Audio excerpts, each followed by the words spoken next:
আমি খুবই আতঙ্কিত। আমার কন্যা সন্তান নিয়ে আমি আজকে আতঙ্কিত। সবকিছু বন্ধ হোক, তার আগে সুস্থ হোক আমার সমাজ, সুস্থ হোক মানবিকতা। জীবনের সবচেয়ে বড় প্রাপ্য আজকে 15 বছরে, সেটা হচ্ছে আমার একটি মেয়ে আছে, আমার কন্যা সন্তান আছে। সে 7 বছর 8 বছরের।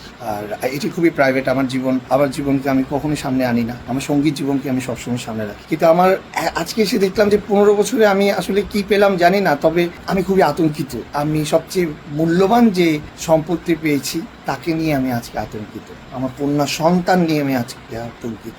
আমার মতো আমার অনেক কলিগ আছে যাদের ঘরে আছে এই ফুটফুটে কন্যা সন্তান, যাদের পুত্র সন্তানও আছে, কিন্তু এই ভাগ্য লক্ষ্মী আমাদের ঘরে জন্মায়, আমাদের জীবন চেঞ্জ করে। কিন্তু এই ভাগ্য লক্ষ্মীগুলোকে কিভাবে রাখবো এখন ঠিক বুঝতে পারছি না। সবসময় খুবই অভিমান গান বাজনা নিয়ে, এটা হচ্ছে না ওটা হচ্ছে না, কিন্তু গতকাল থেকে এটাই বুঝছি, গান বাজনা নিপাতে যাক, সবকিছু বন্ধ হোক, তার আগে সুস্থ হোক আমার সমাজ, সুস্থ হোক মানবিকতা, তাহলে সব ঠিক হয়ে যাবে। আর না হলে এই ছন্দ কোনোদিন ঠিক হবে না। আজকে এটাই বুঝতে পারছি, গান বাজনা নিয়ে অত চিন্তা করে লাভ নেই। মানুষকে নিয়ে চিন্তা করি, সবার আগে আমার কন্যাটিকে নিয়ে চিন্তা করি, বাংলাদেশের সকল কন্যা সকল মায়েদের নিয়ে চিন্তা করি, সব ঠিক হয়ে যাবে তাহলে।